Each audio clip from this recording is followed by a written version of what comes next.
Welcome back, first graders. We are going to now add some color to our pet portrait drawing that we created last week in pencil.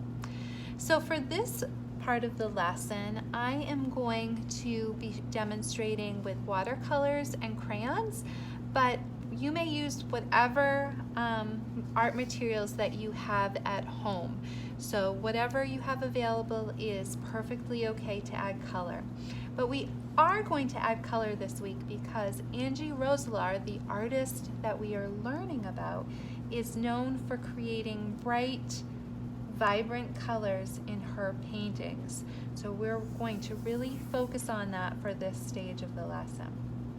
The first thing that I would like you to do, or that I'm going to show you, is to trace or outline the pencil with a black crayon.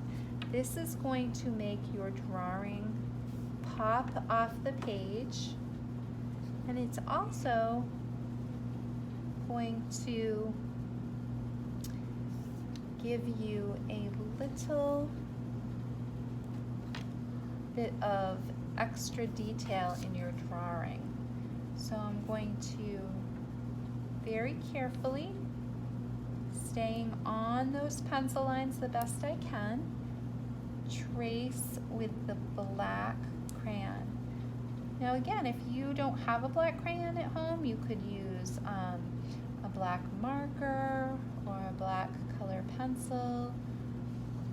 As you can see, just like when I demonstrated drawing your cat, if you have any areas that you want to color in black, like the eyes, you could do that, or I could leave it for another color. I think maybe I will color in the nose black. If you'd like to wait and color a different color, that's okay. So Angie Rozelaar always creates a scarf on her cat, her winter cat portrait. So you might want to start thinking about what does your scarf look like. If you chose to do something different and you didn't create a scarf on your pet, then that's okay too. So I'm going to trace the entire drawing. So if you made a dog, you would be tracing your dog. If you made a rabbit, you would be tracing your rabbit. Whatever kind of pet you chose to draw with pencil last week, you are now tracing over the pencil with black crayon or maybe black marker. I'm going to finish by making this line that shows where the sky is, and it also shows where the ground is.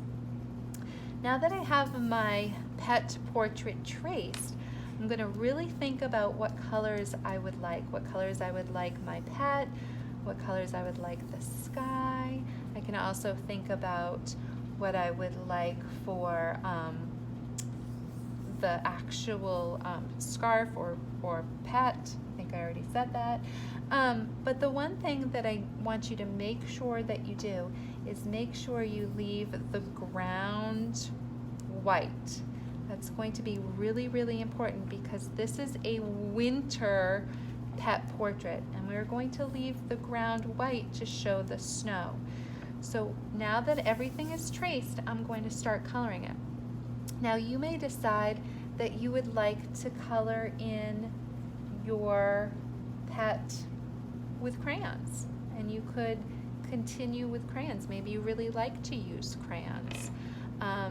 Maybe you would like to color in the scarf, really taking your time and doing your best job. Maybe part of the scarf is in crayons and part of the scarf is in color pencil or marker, or maybe you're going to be using watercolors like I am going to show you in just a few minutes.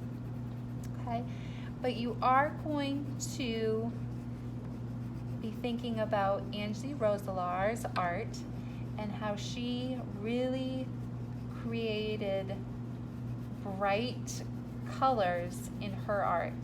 And hopefully that will inspire you when you pick your colors for your art. But remember, this is your art, so whatever you would like to do, okay? So maybe I want to color in my cat with crayons, or maybe I want to leave it how it is. Maybe I want to color in my sky with crayons or leave it how it is. I am going to make sure that I don't add any color in the ground again. So I think what I'm going to do next is now that I have some crayon, I'm going to now paint in my cat with watercolors. So I'm going to use my watercolors, and we know all the steps: dip, dip, wipe, wipe, and then I'm going to use the paint to tickle it, tickle, tickle, and then I can very carefully paint in my cat. I think I'm going to make a orange cat.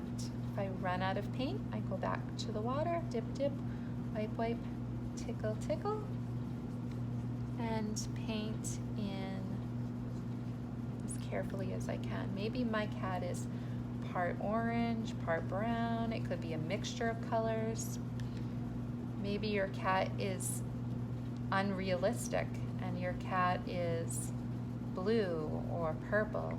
It's up to you. This is your art, and however you would like to paint your cat or whatever pet you chose for this particular lesson. After I have painted in my pet, then the last thing that I'm going to do is work on painting in the sky, okay? So your sky could be one color, it could be many colors. You could, if you had a white crayon, you could color little white dots to make snow in your sky.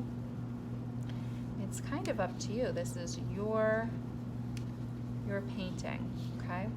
But again, the steps are, I would like you to trace over your pencil so that your pet really shows up, and then add any crayon that you would like, coloring maybe the insides of the ears, maybe the scarf.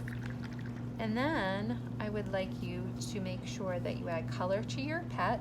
And the last step is to add a little color to the sky. And like I said, it's up to you if you want to add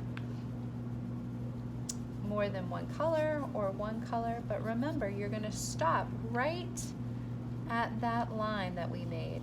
That shows where the sky is, and it also shows where the ground is. And remember, it's really important to leave that ground white because these are inspired by Angie Rozelaar, and they are winter pet portraits, something that she is busy creating in France where she lives. Okay, this time of year she likes to do lots of winter pet portraits, just like the ones that we created. When you are finished your pet portrait, please make sure that you remember to take a photo of your finished art and share with Mrs. Eyre on Padlet. Can't wait to see what you come up with, friends.